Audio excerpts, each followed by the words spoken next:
Order. Statements by members. The honourable member for Saanich Gulf Islands. Thank you, Madam Speaker. It's certainly with a sense of moment and history that I rise this morning for what will be my last statement in the House before this chamber closes and we return after the new year to a different place. I first took this seat, this very seat, haven't moved since, 7.5 years ago. And I love this place. I wouldn't mind moving up a bit, but I love this place. I also leave with the bittersweet awareness that I'm leaving a week before the House rises because I'm going to the climate negotiations at COP24. And when we think about time slipping through our fingers, our chances to ensure that our children and grandchildren have a livable world slipping through our fingers. Le temps presse, ce n'est pas... Time is running out. It's not too late, but it's almost midnight, and we want to save civilization and the earth. Prayer that more happens at COP24 than what is currently planned. Thank you. The honourable member for Ottawa West, Nepean. Ottawa West, Nepean. Thank you, Madam Speaker. Christmas time is a special time for many children, but inclusion looks different for some children at this time of year. For deaf and hard of hearing children, something as simple as telling Santa their Christmas wish can be a barrier. In my riding at Funhaven, I joined hundreds of children to see the signing Santa. Santa Claus communicated with the children in American Sign Language et en langue des signes québécoise. And in Quebec Sign Language, Santa Claus also took off his hat to show children his cochlear implant. One little boy cried and gestured that Santa Claus was like him. Phone Santa through SRV Canada, a video relay service that interprets voice to signing. Thanks to the volunteers at Quota International, Ontario Hands and Voices, and SLIAO for making this day so special and making a world of difference where every child is included. Thank you, Madam Speaker. The honourable member for Edmonton Griesbach. Madam Speaker, I hear you've got a direct line to Santa Claus. So, Santa, I've got a Christmas wish from all Albertans. Albertans have always been good to Canada. We're friendly and we produce the energy that powers this country. But we're not greedy this Christmas. We want a few simple things from your sack of goodies, Santa. Some pipelines would be nice, and the jobs that come with them.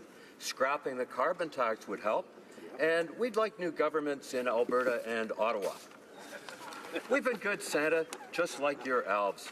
But we do know that you've got some naughty people on your list. Some have been downright dopey and gropey. They've dressed up funny on trips to India. They've wasted all kinds of money.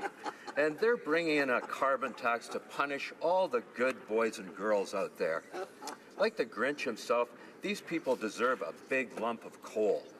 But Santa, naughty or nice, I want to wish everyone well. Merry Christmas to all of people kind. The honourable member for Vancouver Centre. Madam Speaker, did you know that 34% of Indigenous persons in Vancouver are homeless? Many of them are youth. For over a decade, the Luma Native Housing Society in BC has provided a safe haven for homeless Indigenous youth in the province. From their medical centre to their community lodge to their housing program for Aboriginal youth, Luma is a shining example of what a community can do when you allow it to create its own culturally appropriate solutions. Now, the federal government is providing Luma with funding through the National Housing Strategy. This will allow Luma to make significant strides towards solving homelessness amongst urban Indigenous youth. Luma is a shining best practice model for urban Aboriginal programs in Canada. I look forward to seeing more of their innovative work. The honourable member for North Island, Powell River. Madam Speaker, yesterday many people stood in this House to acknowledge the beautiful women taken from the world much too soon 29 years ago. In my riding of North Island Powell River, several events happened to acknowledge these deaths and violence against women. In Powell River, the Community Services Association, Powell River and Regional Transition House Society, and the RCMP partnered with the Powell River Library to host a day-long event called the Shoe Memorial. The seventh one held in Powell River, this event had members of the community bringing a pair of shoes with a short biography of a woman or child who died due to violence or is missing under suspicious circumstances. In the Comox Valley, the Comox Valley Transition Society partnered with the Honoring Our Sisters and the Comox Valley Art Gallery to hold a vigil where they laid roses, sang, and had speakers. This event acknowledged the National Day of Remembrance. It also focused on the many Indigenous women and girls who have gone missing or who are murdered. This event continues to draw attention to those who are too often forgotten. We remember, Madam Speaker. The honourable member for Coquitlam, Port Coquitlam. Madam Speaker, I'm proud to recognize the incredible passion of Coquitlam, Port Coquitlam, and Pitt Meadows Maple Ridge youth councils. Last month, these youth councils squared off in a debate. Debating solutions to the opioid crisis, these highly engaged Canadians showcased their dedication and talent. Council members spent weeks preparing. They made thoughtful and well-constructed arguments, and we are fortunate for the input of these youth to guide our work here on Parliament Hill. I thank them for their valuable insight. We know that when Canadian youth share their ideas, the possibilities are infinite. The Pitt Meadows Maple Ridge team won this debate, closely pursued by my team. We're looking forward for a rematch in the new year. The gauntlet has been thrown. Pitt Meadows, Maple Ridge, we're coming for you. The honourable member for Cypress Hills, Grasslands. Madam Speaker, within the next year there will be a national election. One of the first things corrupt regimes around the world do to hold power is to undermine, bribe, or pay off the media. Canadians have never expected that to happen here. Wow. But Mr. Speaker, 10 days after Torstar Corporation, one of Canada's largest media conglomerates, appealed for federal subsidies, a $355,000 sole source contract was awarded to pay Toronto Star reporters to attend and report on public meetings of the Commons Finance Committee and the Senate Banking Committee. The Liberals did this despite the fact that committee meetings are monitored by 43 other media organizations on Parliament Hill. Really, Madam Speaker? These Liberals didn't see a conflict in gifting an inflated contract to the largest newspaper chain in the country in an election year? Then again, this is the same government that's handing out $595 million in taxpayers' money to media outlets. How far will this Prime Minister go to buy the next election? The honourable member for Rivière-des-Mille-Îles. Madam Speaker, on December 1st, an athlete from my riding was crowned World Boxing Champion.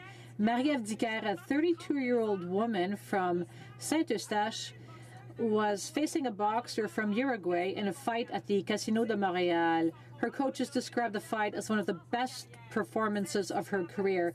This fight earned her her first title as World Boxing Champion. She is the first female Quebecer to obtain such a title.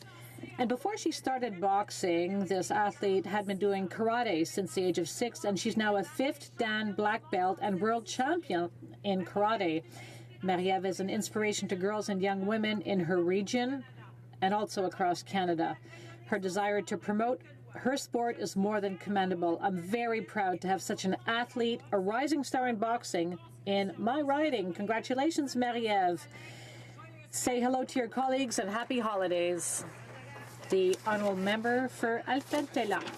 Madam Speaker, on November 10th, I had the honour of participating in the 4th annual Talia Gala. Talia Nahabedin is an inspiring and lively young girl. She has a severe form of Fallot's tetralogy, and doctors had given her only a few years to live. Well, believe you me, she went beyond expectations as we celebrated her 16th birthday at this gala. 40,000 were raised for the Clinique d'Investigation Neurocardiaque at the CHU Saint-Justin. This clinic assists children born with complex congenital heart disease who require surgery during their early years. Félicitations à la Congratulations to the sparkling Talia and to her family for the help and the love they give so generously. Congratulations to the clinic for the work and support it provides to families. And congratulations to all of those little hearts that fight hard every day. Thank you, Madam Speaker. The honourable member for Louis Saint Laurent. Madam Speaker, last Sunday, the Aboriginal community in Wendake woke up in shock. The restaurant Sagamité had been devastated by a raging fire, and Sagamité was more than a restaurant. It was a symbol of the dynamic business sense of the Wendat Huron, an illustration of the openness between nations, a positive and pleasant way to discover the culinary culture of the First Nations.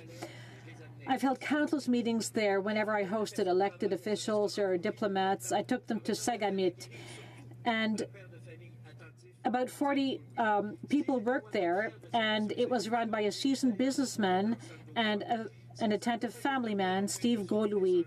Steve is proud of his nation and culture, and although native artifacts were saved from the fire, he told us, his voice raw, that something dear to him had disappeared, antlers of the first moose he had hunted with his son. On Sunday, the great Conrad Sioui said, "The nation is in mourning, but we will rise again. We're strong and capable. We've always rebuilt, and we will do so again." Good luck, my friends. West Vancouver, Sunshine Coast, Sea to Sky Country. Thank you to the HoC Women's Centre and community partners Sea to Sky Community Services, Sea to Sky RCMP, and the Slatlamix Tribal Police, who've announced that together they will provide the third-party reporting option to all adult survivors of sexual assault. This means that survivors can remain anonymous while having the circumstances of their sexual assault reported to the police, assisted by trained third-party reporters. This will ensure that disclosures of violence are heard, reported, and that perpetrators are caught and held responsible. Above all, third-party reporting protects the person who's been sexually assaulted. Yesterday, we recognized the 14 women at l'École Polytechnique de Montréal who were brutally murdered 29 years ago simply because they were women. In the spirit of taking action on violence against women, it's fitting to recognize the HoC Women's Centre for helping to protect women and seek justice. Thank you, Madam Speaker. The honourable member for Canada, Carleton. Bonjour, Madame la Présidente.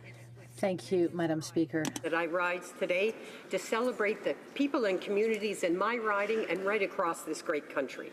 From Canada's largest high-tech park in Canada to the tremendous farming communities throughout West Carleton. Canada Carleton is truly home to some wonderful people of compassion and generosity. I want to say thank you to the expertise and professionalism of our first responders, and thank you for the outpouring of support that the tornado victims in Dunrobin all came together when each other needed it the most. It doesn't matter if we say Joyeux Noël or Merry Christmas. It doesn't matter which special holiday we choose to celebrate, but what does matter is that we do it together. And together we can give thanks for the gift of this beautiful country. May your celebrations be filled with love, joy, laughter, and togetherness. Merci, Madame. Thank you, Madam Speaker. Honourable member for Barrie, Springwater, Oro-Medonte. Madam Speaker, last year the Liberals implemented their values test for Canada summer jobs. They tried to make their values Canadian values by forcing charitable organizations to sign their values attestation. In January, we met with faith leaders from the Muslim community, the Hindu community, the Sikh community. We met with Baptists, Pentecostals, Catholics, and many, many more. Their unified voice is what this Liberal government has failed to listen to. Every single organization I met with said the same thing. They had to cut summer camp for underprivileged Canadian youth. There was less people in the soup kitchen available for soup and homeless shelters across the country. There was less healthcare support for seniors below the poverty line. The socioeconomic impact of this Liberals' value test on Canada's most vulnerable citizens has been catastrophic. But now, with an election looming, they have no choice but to reverse course. One thing is clear. Liberals cannot be trusted to protect Canadians' fundamental freedoms. A last-minute change in time for an election will not repeal the damage done to Canada's faith communities.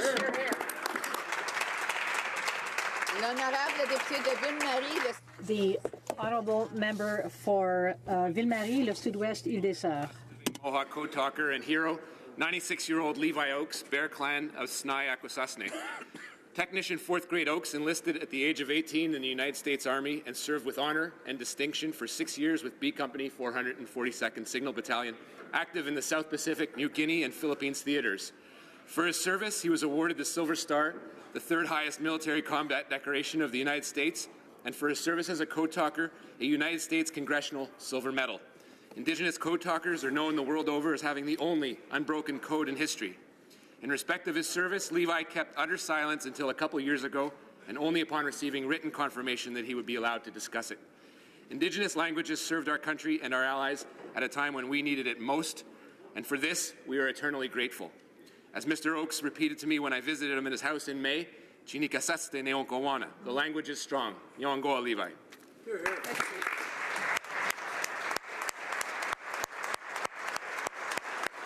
The honourable member for Cowichan, Malahat, Langford. Madam Speaker, it's the time of year when the shorter days and colder weather bring our friends, our families, and our communities closer together. The Christmas season is also a particularly wonderful and magical time for children. At least it's supposed to be. Unfortunately, in a country as wealthy as Canada, far too many children will not be enjoying this holiday season. In recent years, UNICEF has rated Canada 17th out of 29 wealthy countries due to child poverty and 26th out of 35 for overall child inequality. These are shameful statistics. In 1989, this House voted unanimously to eradicate child poverty by the year 2000. As former NDP leader Ed Broadbent has said, for too long we have ignored the appalling poverty in the midst of affluence. Our children are this country's most valuable resource. When they grow up in poverty, they are having their futures robbed from them. We can do better. We must do better. The honourable member for Caribou Prince George. Speaker, in April, 3 kilometres of the West Fraser Road in my riding was washed out. 8 months. It's been 8 months and nothing has been done. I'm shocked at the inaction of our provincial government, in particular the Minister of Transportation and Infrastructure, and I'm disappointed in this Minister of Infrastructure. Their inaction on this file has stranded 250 families, has placed both Indigenous and non-Indigenous families in economic hardship and forced them to commute on essentially a logging road, at times in near perilous conditions. If emergency services were needed, it is very likely access to these families would not be possible. Further disappointing, the Buckridge community has been told that it may be up to 2021 before any action has been taken. Children going to school now in Quesnel are forced to be on a bus for a minimum of 4 hours every day. In fact, the first child, 5 years of age, is picked up at 6 a.m. This places her at 5 years of age on a bus for 5 hours per day. How is this acceptable for any government? The honourable member for Saint-Boniface, Saint-Vital. Negotiation over litigation is the best way to right historical wrongs and settle past grievances. The mistreatment of Indigenous children is a tragic and shameful part of Canada's history. Yesterday, it was announced that an agreement in principle had been reached in the McLean class action, bringing us one step closer to finding lasting and meaningful resolution to the legacy of Indian day schools. As we know, in addition to the compensation past wrongs, negotiated settlements are able to achieve forward-looking investments in healing, in commemoration, in wellness, and in culture. I am pleased to say that this agreement will be investing $200 million into such initiatives. Our government is committed to reconciliation, and we will continue to work with survivors towards righting historical wrongs and laying the foundation for multi-generational healing. Thank you, Miigwech. Merci. Oral questions, questions orales. L'honorable député. Honourable member for Charlebourg, Haute-Saint-Charles. Madam Speaker, we learned this morning that Quebec is demanding a refund of nearly $300 million from the federal government for receiving illegal migrants. If the Prime Minister hasn't understood this yet, it's urgent his government finally solve the problem at our borders, a problem of his own creation. If he doesn't do anything, the bills will keep piling up. When will he do so, and what will he say to the government of Quebec, which should not have to pay for the Prime Minister's mistakes? The Honourable Parliamentary Secretary to the Minister of Immigration. Madam Speaker, we have committed $36 million initially to deal with the problem in Quebec. We're also issuing work permits on an expedited basis so that migrants can work while awaiting a decision. Madam Speaker, Canadians expect various levels of government to cooperate to meet their legal obligations and ensure law and order and safety, and that is what we will continue to do. The Honourable Member for Charlebourg, Haute-Saint-Charles. Madam Speaker, what's clear is that the provinces cannot respect the Prime Minister's decision not to do anything. He created the problem himself. Quebec has a $300 million bill for the years past. Quebec should not have to pay for the Prime Minister's mistakes and failures. Will the government reimburse the government of Quebec today? The Honourable Parliamentary Secretary. Madam Speaker, it's imperative that people making refugee claims here are entitled to a proper procedure that is consistent with the law. The idea that this problem was created by a single tweet by the Prime Minister is nonsense. We had a productive meeting with our Quebec counterparts to discuss further, and the Quebec Minister, and I would like to repeat that we have already earmarked $36 million to come to Quebec's assistance. Parliamentary Budget Officer pegged the cost of the Prime Minister's illegal border crossing crisis at a staggering $1.1 billion. Today, Quebec confirmed that the crisis has cost its taxpayers $300 million since last year. This is in addition to the $200 million Ontario is demanding to cover their costs, cost estimates that the PBO concluded are completely reasonable. Why has the Prime Minister failed to take concrete action to end this crisis by not closing the loophole of the Safe Third Country Agreement? The Honourable Minister of Border Security and Organised Crime Reduction. The member ought to know the Safe Third Country Agreement is a bilateral agreement between ourselves and the United States. There have been ongoing discussions between our two governments with respect to improving and enhancing the existing agreement. And while those discussions take place, we can maintain our commitment to ensure the Canadian law is upheld, the security of the country is maintained, and that we are working closely with the provinces that are impacted by this influx. And I also want to acknowledge the excellent work done in the City of Montreal and the City of Toronto by their officials. The member for Barrie-Innisfil. Well, what the minister ought to know is that this is a problem that his government created. It's not fair that taxpayers in Ontario and Quebec must foot the bill for a crisis their governments didn't create and don't have the power to fix. It's not fair that the crisis is causing years-long and processing delays at the Immigration and Refugee Board for the world's most vulnerable, who are fleeing violence and persecution, but who choose to enter Canada legally. When will the Prime Minister take action to restore fairness and order to Canada's asylum system that he has broken? The Honourable Minister. Speaker, I'd simply point out that there is a global migration of literally tens of millions of people who are fleeing war and persecution around the world, and every country is being impacted by this. Madam Speaker, and in addition, the suggestion that a tweet has impacted an international phenomenon is, quite frankly, absurd. I would encourage the member to perhaps become a better informed of this issue around the world. Member for Barrie-Innisfil.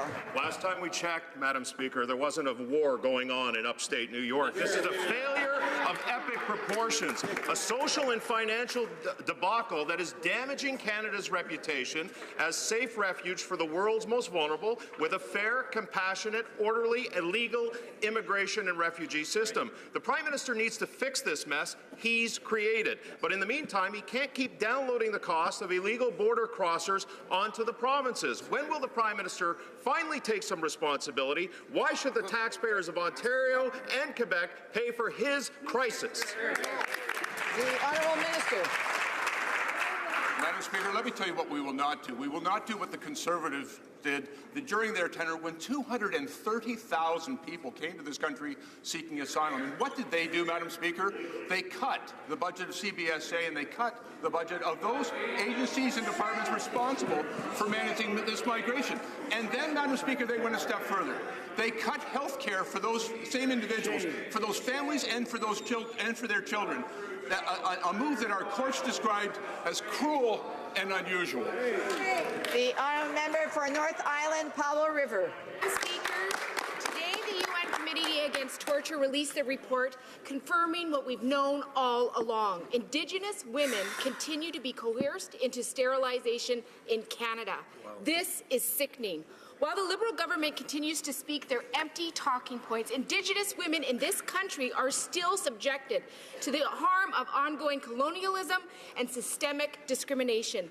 This is simply wrong. When will the Liberal government put a stop to the savage act of robbing Indigenous women of their dignity, health, and their humanity? Honourable member, Parliamentary Secretary to the Minister of Indigenous Services. Madam Speaker, the coerced sterilization of Indigenous women is clearly a violation of human rights. Our Minister of Indigenous Services met with one of the senators yesterday to further discuss this issue. To date, our government is ensuring that every mother knows that she is entitled to an escort during childbirth. We are investing in services such as the maternal child health program to support healthy pregnancies and healthy births. We are investing for the first time in midwifery, and we are implementing all of the TRC's calls to action. We will continue ongoing work with all of our partners to improve access to culturally safe healthcare services and support. Member for North Island, Powell River. Well, Madam Speaker, that's not all. Here's some more bad news. Yesterday, the Liberals rejected a resolution passed by the First Nations chiefs to amend the criminal code to outlaw sterilization. How can this be truth and reconciliation? The UN Committee Against Torture has confirmed that Canada is guilty of torturing Indigenous women by forced sterilization. Do the Liberals not understand that this is a stain on our country, a stain on every one of us in this House? Why are the Liberals tolerating forced sterilization of Indigenous women? The Honourable Parliamentary Secretary to the Minister of Justice and Attorney General. Madam Speaker, forced sterilization of any woman is absolutely unacceptable. Our government believes firmly that everyone must receive culturally safe health services no matter where they live. The coerced sterilization of Indigenous women is a serious violation of human rights and is completely unacceptable. We are taking a public health approach to this issue as outlined by the Parliamentary Secretary for Indigenous Services. We're investing in public health approaches in Indigenous communities. The existing provisions in the criminal code do capture a broad range of criminal behaviour, including coerced sterilization. Thank you, Madam Speaker. The honourable member for Belleuil-Chambly. Madam Speaker, the government boasts about its record, but the facts are quite different. The UN Committee Against Torture has released a report confirming that Indigenous women continue to be forcibly sterilized here in Canada. In 2018, the Prime Minister keeps saying his most important relationship is with Indigenous people, and yet nothing is being done to truly protect the Indigenous women.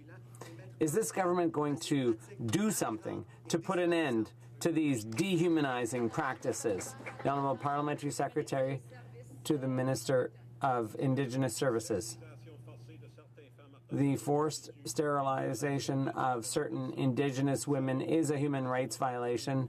We know that Indigenous people face systemic discrimination and racism, and we are doing everything we can to ensure that Indigenous patients receive proper healthcare services without discrimination that are culturally adapted in keeping with the calls to action of the Truth and Reconciliation Commission. The Honourable Member for Belleuil-Chambly. Thank you, Madam Speaker. I'd like to come back to the question the comment the Parliamentary Secretary made. He said that they're content with the current provisions of the criminal code, but we can see that that's a failure because the criminal code as it currently stands is not stopping this aberrant practice from taking place in Canada. The chiefs of the First Nations said that they passed a resolution, and then we can't in good conscience remain silent in the face of such injustice. When will the government address this problem and put an end to this unacceptable situation? The Honourable Parliamentary Secretary. Madam Speaker, we fully agree with the party opposite. The current situation is totally unacceptable. Not just with respect to Indigenous women, but any woman in Canada facing forced sterilization. The provisions of the criminal code already capture this type of situation, all kinds of criminal behavior. With respect to Indigenous women, which has been highlighted, which needs to be addressed and will be addressed. Merci, Madame la Présidente.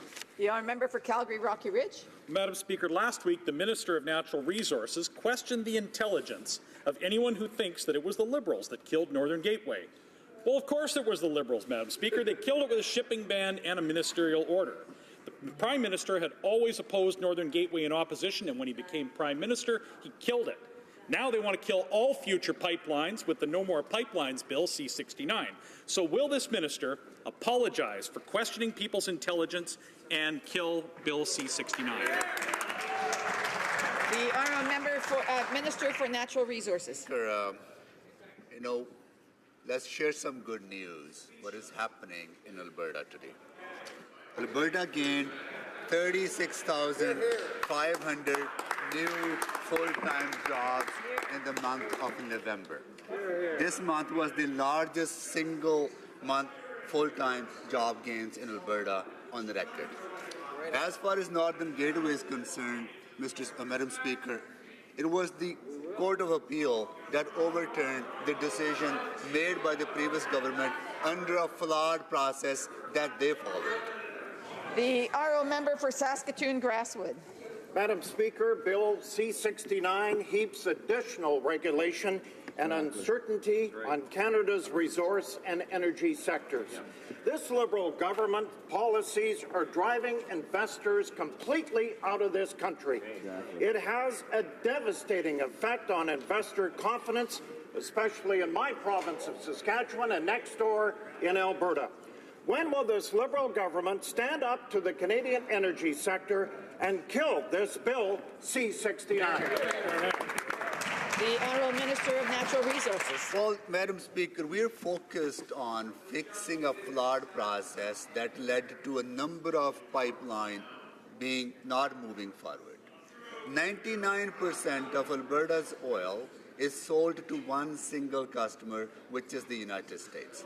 That was the case under the previous government because they failed to build a single pipeline to non-U.S. markets because they had a process in place that's so flawed. We are trying to fix that, and the focus of Bill 669 is to do exactly that, put a better process in place so we can move forward on building pipelines.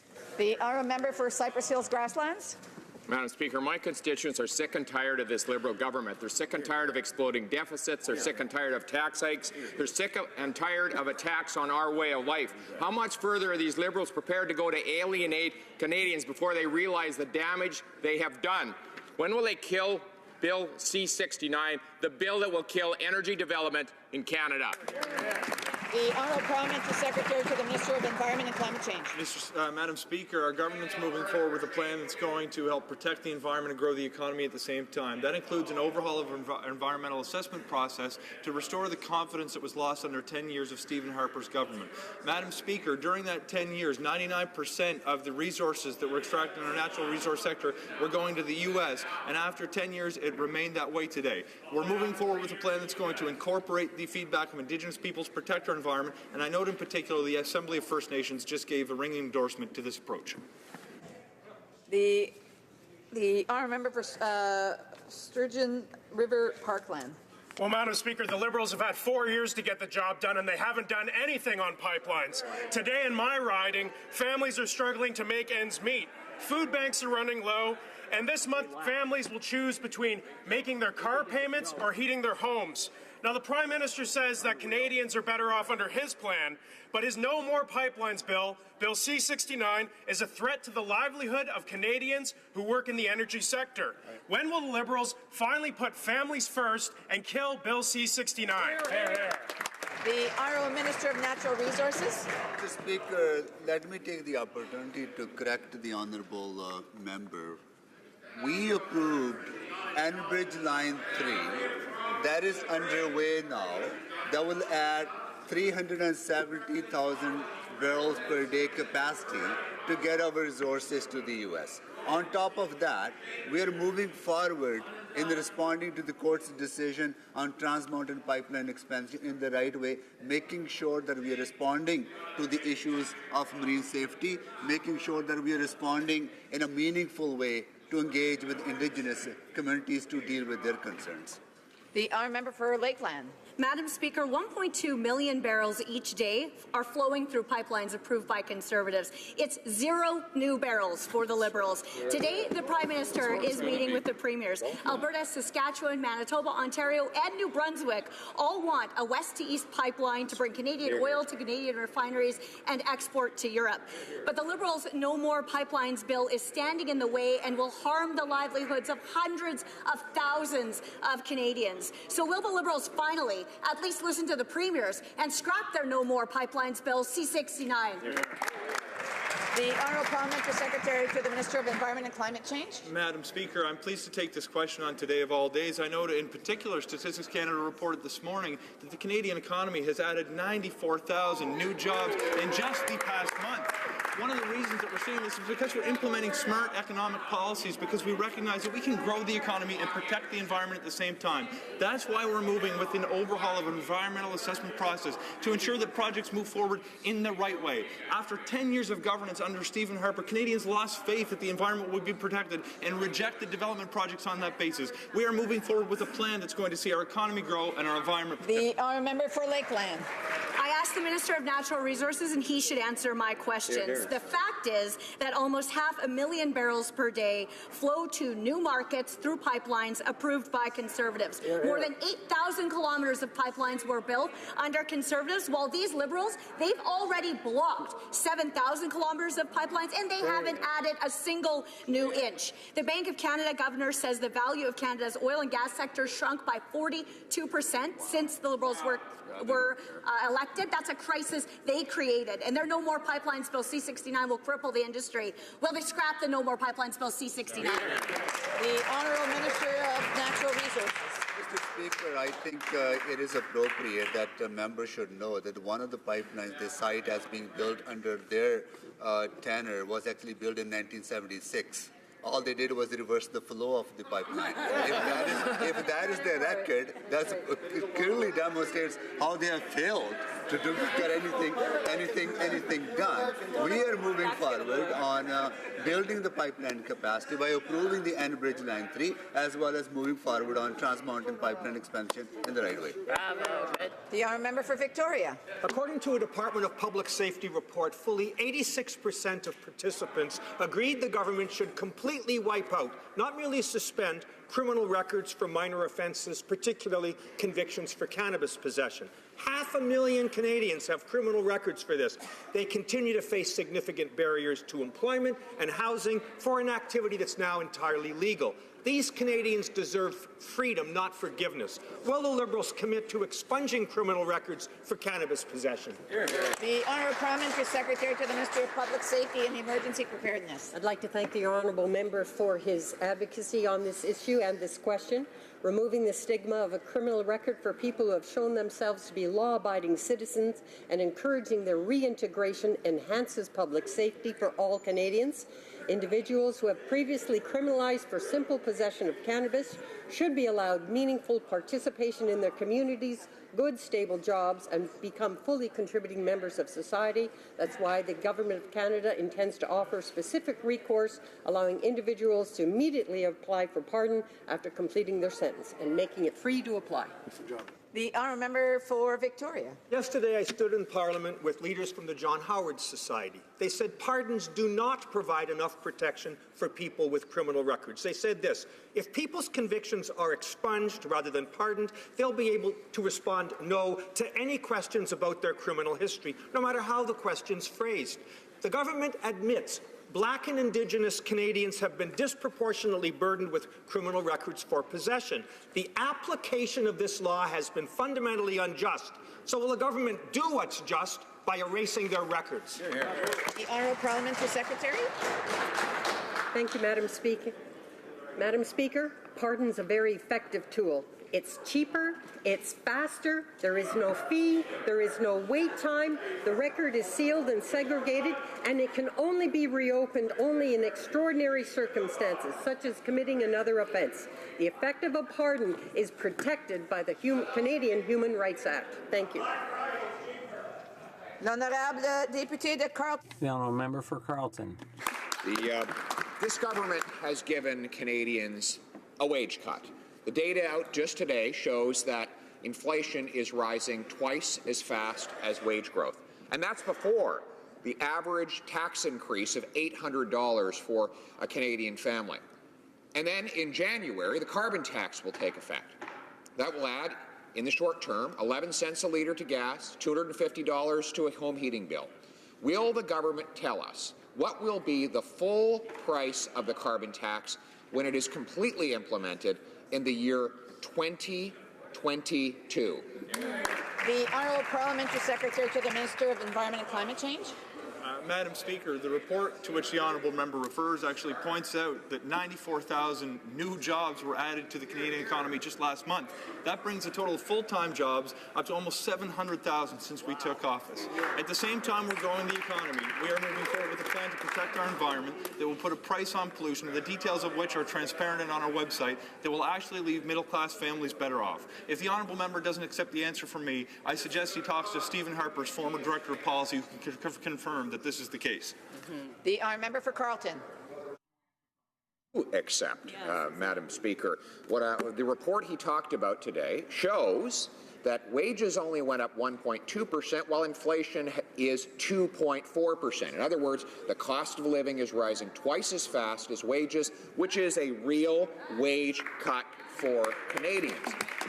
Furthermore, the carbon tax will add additional costs onto Canadians. This government admits that it will bring in a new carbon tax price in the year 2022, only a few years from now. How much will that tax cost in higher gas and home heating prices for struggling Canadians? The Honourable Parliamentary Secretary. Madam Speaker, I've watched this honourable member for months try to trick Canadians into thinking there's going to be an increased cost as a result of our plan. We are implementing a plan that will actually result in a net benefit to middle-class families, Madam Speaker.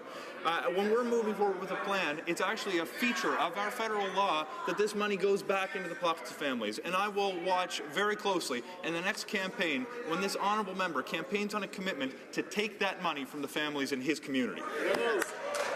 The honourable member for Oshawa. Madam Speaker, auto companies will build the electric and autonomous cars of the future, but sadly not in Oshawa. Twice this week, Liberals refused to let MPs study this very important issue. Twice this week, the Prime Minister was asked to release his plan for affected auto workers in Oshawa. Again, Madam Speaker, nothing. And it's been 2 weeks and the Prime Minister still hasn't even bothered to call Oshawa's mayor to offer his support. So for the third time this week, will the Prime Minister release his plan for affected auto workers before Christmas? Yes or no? The Honourable Parliamentary Secretary to the Minister of Innovation, Science and Economic Development. Madam Speaker, as we've mentioned a number of times in this House, our sympathies go out to workers in Oshawa and everyone else affected by this closure. And we're disappointed in the closure, but we have assured the people of Ottawa that we will look at every possibility and work with General Motors and any other company moving forward. Madam Speaker, as far as investments in the auto industry go, as far as the car of the future goes, the future for Ontario is bright and promising. GM has invested in Markham, Madam Speaker, and we will continue to work with all automakers and everyone in the industry, the artificial intelligence industry, to ensure the auto of the future. The honourable member for Haliburton, Kawartha Lakes, Brock. Thank you, Speaker. The Minister of Innovation has had nearly 2 years to review EORN's broadband network proposal. 25% of Eastern Ontario homes and businesses cannot access broadband services. Business investment and retention, job creation, education, healthcare, basically the overall quality of life of residents in my riding depend on access to reliable, high-speed internet and cellular service. Will the Minister confirm that rural broadband and cellular service is a top priority, and what he is doing to work with the province to ensure that this gets done? About time. The Honourable Parliamentary Secretary. Madam Speaker, broadband connectivity, cell connectivity remains a top priority for this government. Through our Connect to Innovate program, we've invested $500 million, Madam Speaker, across Canada, and that leveraged other investments in that industry. We've managed with 180 projects, Madam Speaker, to connect more than 900 rural communities across Canada. That's many more than the 300 communities initially targeted, including 190 Indigenous communities. Madam Speaker, we invested $10 million in Eastern Ontario to connect 21 communities, including one Indigenous community, and 38 institutions. So we are living up, Madam Speaker, to our promises of connecting. The Honourable Member for Saint-Hyacinthe-Bagotte. Madam Speaker, the Liberals promised compensation to agricultural producers. Well, surprise, surprise, they've announced another lottery for producers. The demonstrations today are proof that this is not enough. Anything seems to go. And how can you be sure to get a spot when you don't have fast enough internet? Only 1,000 to 1,500 projects will be approved, while 6,500 farms in Quebec and 17,000 in the country are seriously affected. Liberals have not understood a thing. Will they finally listen to the producers' demands, yes or no? The Honourable Parliamentary Secretary to the Minister of Agriculture. $350 million in support to producers and processors throughout Canada will be provided. We've already started helping producers in improving their productivity and their competitiveness and their ability to adapt to the agreement. To date, we have provided more than $129 million to 129,000 producers throughout the country. And the second phase of the program will be open for applications at the beginning of next year. Thank you, Madam Speaker. Langford?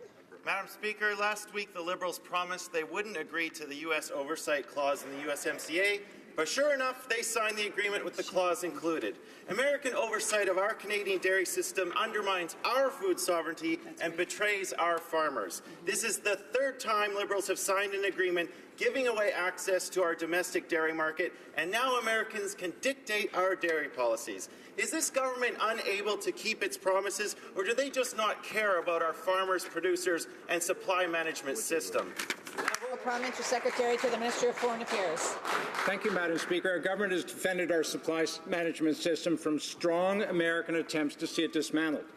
We worked hard to advance Canadian agricultural interests at the table. We understand there will be impacts on our farmers, and we're committed to fully and fairly supporting them to help them continue to succeed.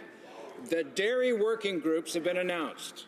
They will develop strategies to fully and fairly support producers and processors and ensure the sector can innovate, grow, and remain competitive and sustainable for future generations. Thank you, Madam Speaker.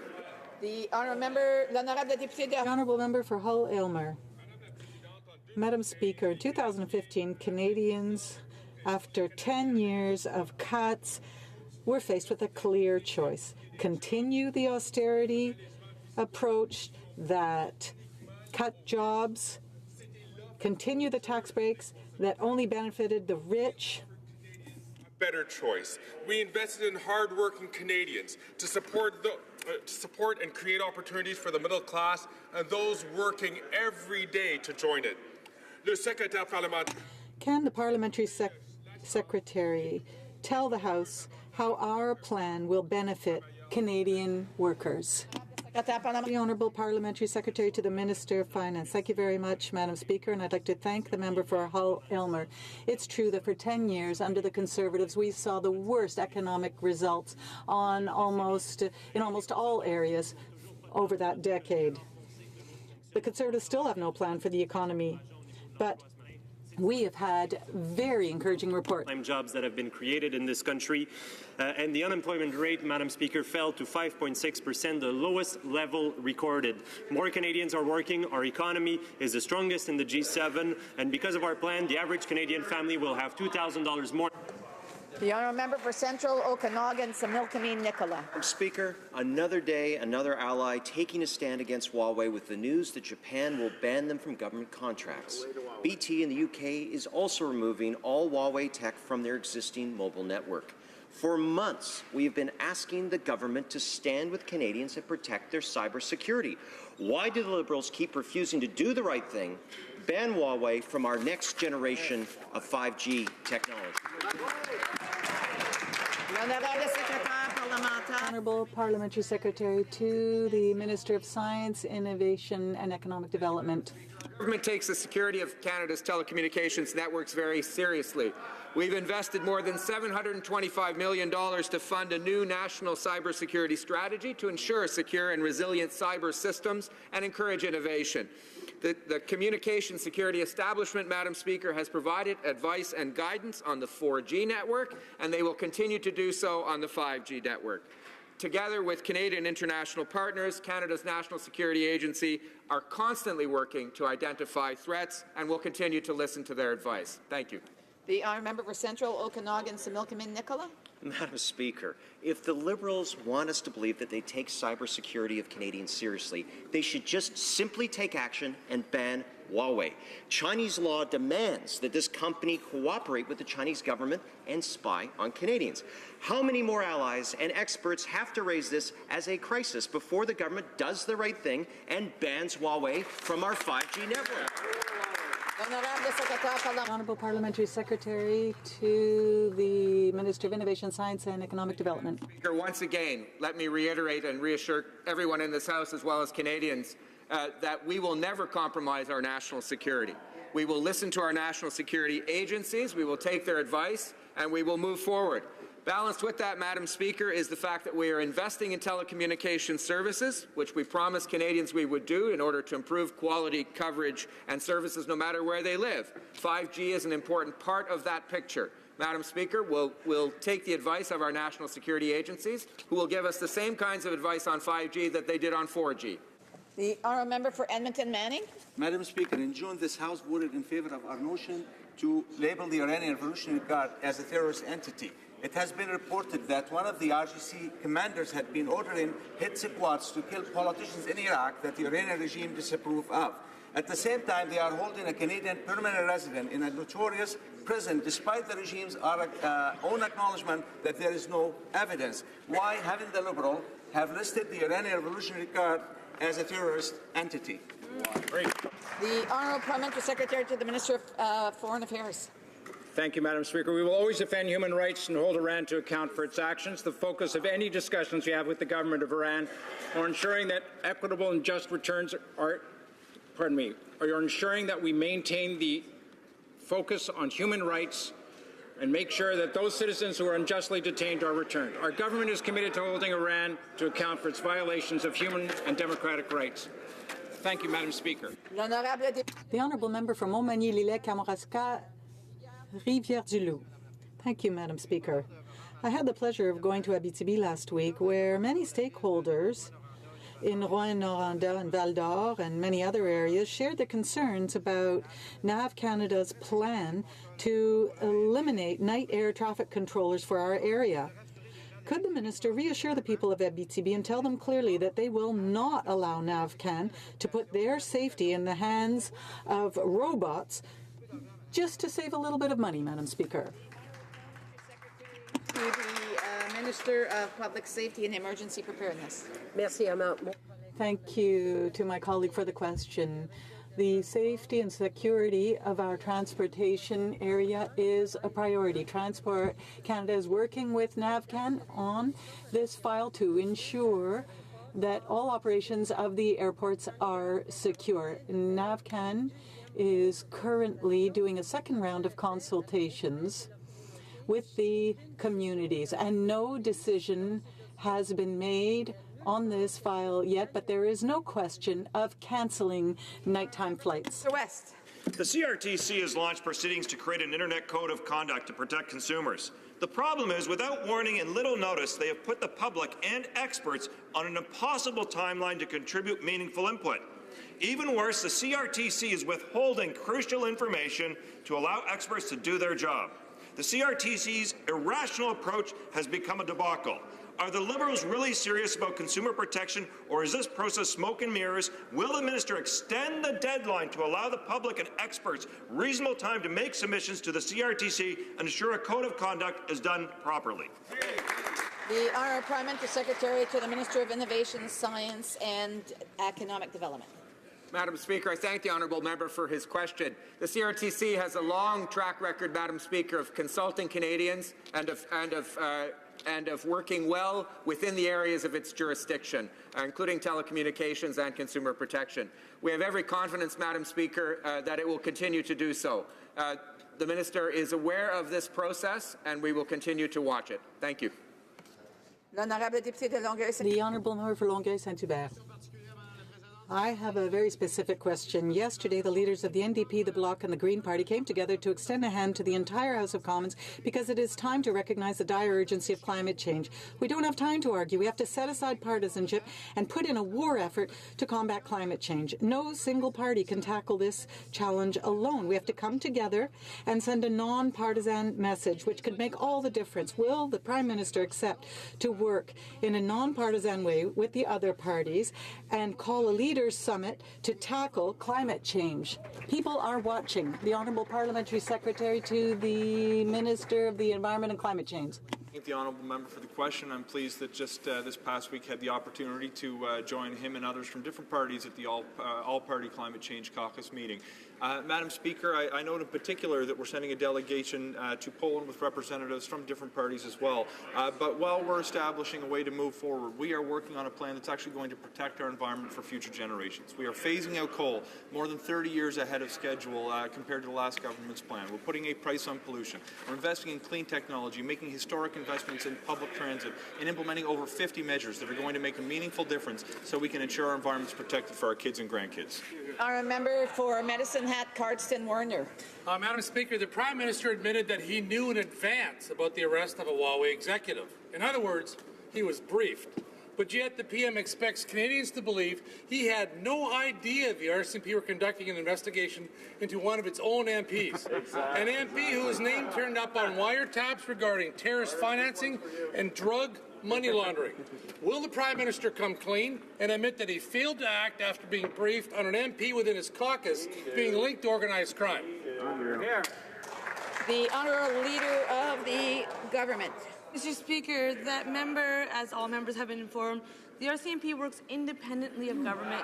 Government does not direct the RCMP or security agencies to take on investigations. We appreciate their independence and we appreciate the work that they do. Thank you, Mr. Speaker. Madam Speaker. The Honourable Member for Lévis-Lotbinière. Madam Speaker, the Prime Minister's claims that he was not aware of the RCMP's investigation into one of his Liberal members on drug money laundering and terrorism financing simply does not stand up. Madam Speaker, if the Prime Minister says he was informed about the imminent arrest of Huawei board members, then when was he informed of the investigation into the member for Brampton East? The Honourable Government House Leader. Madam Speaker, we have already answered this question. The member must be aware that the RCMP works independently from the government. We on this side of the House respect their work and their independence. Thank you, Madam Speaker. The Honourable Member for Lévis-Lotbinière. Madam Speaker, parliamentary immunity serves the purposes of the Liberals when they want to avoid answering simple, legitimate questions. Canadians' expectation of their government is that their member and minister be immune to any corruption at all. Madam Speaker, what are the connections between the trip to India, the real estate developer, the minister, and the member for Brampton East, all of this overseen by the Prime Minister's office? The Honourable Government House Leader. Madam Speaker, the member is mixing up issues and he's doing it on purpose. That is not the way to work in this House. The member knows full well that the RCMP works independently. The minister has answered these questions as well. And it's easy to know whether or not the Conservatives are asking real questions because they're not saying the same things outside the House. The leader of the opposition actually retracted comments he made outside the House, but he continues to put these questions in the House where he's protected. Madam Speaker, we know that working collaboratively to renew the relationship based on recognition of rights, respect, cooperation and partnership is key to achieving reconciliation and moving forward on self-determination for our Indigenous peoples in Canada. The assertion of jurisdiction over education is just one step towards self-determination, and it is vital for communities to be able to teach their children in a way that underscores the importance importance of their culture and their language. Can the Parliamentary Secretary of Crown Indigenous Relations update this House on the efforts to accelerate self-determination for Indigenous peoples while closing the unacceptable education gap in our Indigenous communities? Honourable Parliamentary Secretary to the Minister of Crown Indigenous Relations. Madam Speaker, I would like to thank the member from Long Range Mountains for a question. Our government is committing to advancing self-determination and ensuring that First Nation students have access to culturally appropriate, high-quality education that meets their needs. The evidence is clear. First Nations-led education systems achieve better results for students. This week, the Minister was honoured to sign an agreement in principle with the Anishinaabe Nation, which represents a major step forward to greater self-determination and a brighter future, most importantly, for their students. The Honourable Member for Mégantic-L'Érable. $1,000, $5,000, right up to $100,000. It's milk lottery time. The Liberal answer to European cheese imports. Here's how it works. Producer names go into a hat, and the lucky winners will get federal government assistance. And those who get a consolation prize on the first round of the program, your name gets taken out of the hat. Too bad, better luck next time. Madam Speaker, all producers will be affected by the concessions, and luck should have nothing to do with this. How can the Minister of Agriculture have accepted such a stupid, unfair program? The Honourable Parliamentary Secretary to the Minister of Agriculture and Agri-Food. Madam Speaker, we have established a $350 million support for milk producers throughout the country. These programs have already started helping producers and processors to increase their productivity and their competitiveness and to adapt to this agreement. To date, we have put more than $129 million in the hands of over 1,000 producers throughout the country, including 876 producers in Quebec, for a total of $15 million. The second phase of the program will be open for applications at the beginning of the new year. Thank you, Madam Speaker. The Honourable Member for Lanty-Labelle. Madam Speaker, this week, during National Safe Driving Week and during Operation Red Nose, the Conservatives are saying there's nothing wrong with having a few beers with your chicken wings before operating a motor vehicle.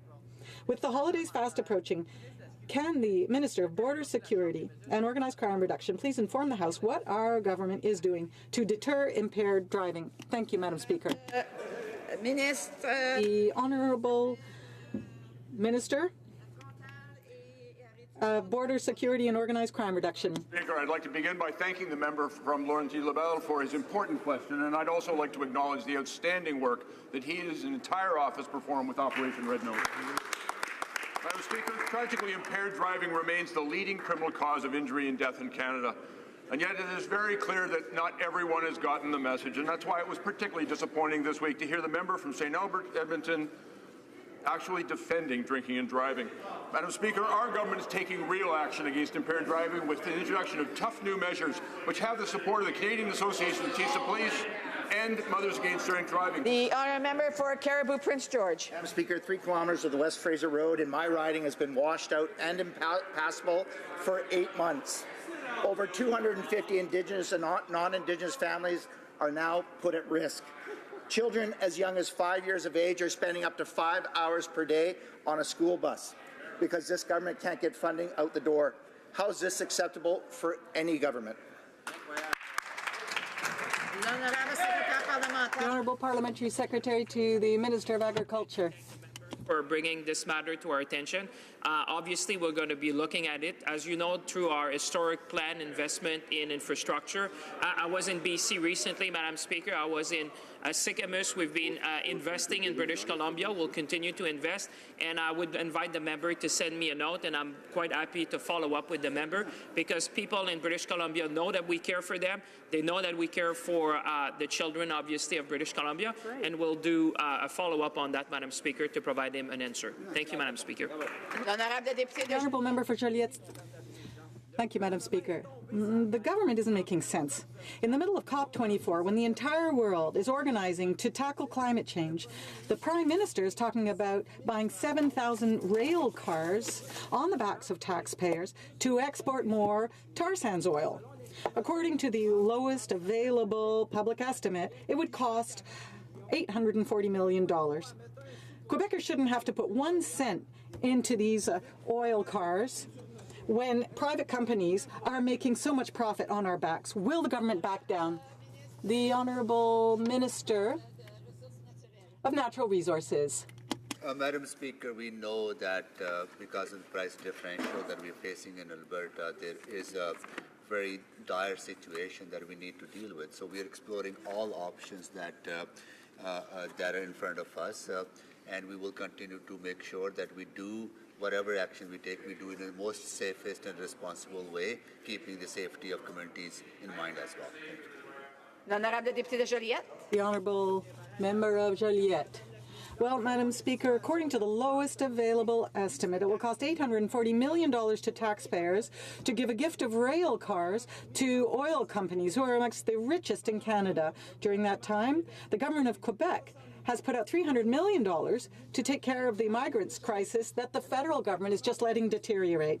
Does the government realize that what Quebec is asking for migrants is not even the minimum cost of these train cars? Will it compensate Quebec instead of giving gifts to oil sands companies? Of Immigration, Refugee and Citizenship. Madam Speaker, it's important that we as a federal government work closely with our provincial counterparts, and that is what we are doing. It's what we're doing with the government of Quebec on asylum seekers. We have already put $36 million into this along with the government of Quebec, and we will continue our conversations with them to make sure that asylum seekers are part of a system that leads to decisions that comply with our laws, and that's what we're talking about with the government of Quebec. The Honourable Member for Mirabel. Madam Speaker, after having bought a pipeline at the taxpayers' cost, the government now wants to buy rail cars for oil companies for Christmas. Meanwhile, our dairy producers are going to Montreal on their tractors to tell the Prime Minister that they'll be losing $450 million a year because of these 3 trade agreements. Does the government realize that half of what they're asking for is what's being given to these oil companies for rail cars?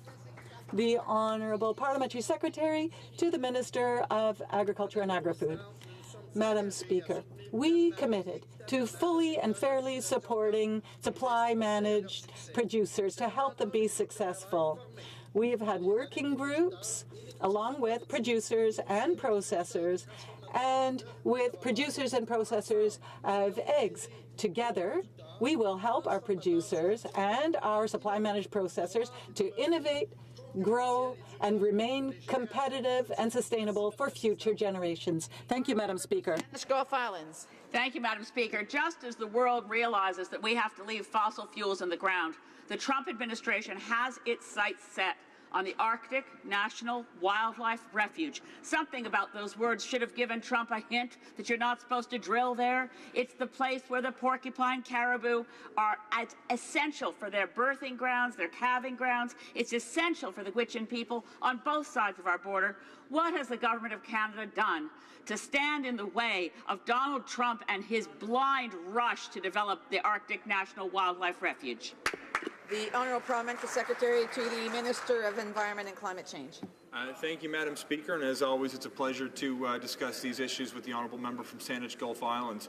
To start, it's important that we flag the priority that is nature and conservation. I note in Budget 2018 we've set aside $1.35 billion, a historic investment for our country in nature and conservation.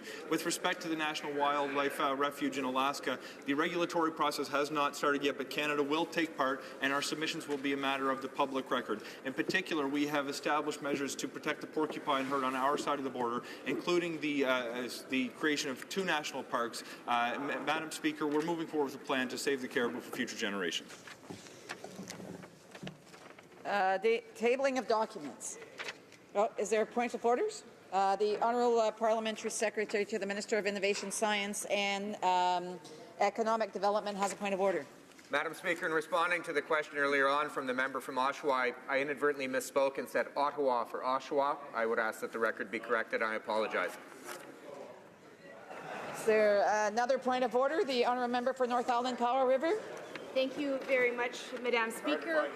Just a quick point of order to remind people in this House that we should be respectful in our uses of communicating and referring to Indigenous populations as our Indigenous people, our Indigenous communities, continues the colonial perspective, so I encourage people to refer to their notes.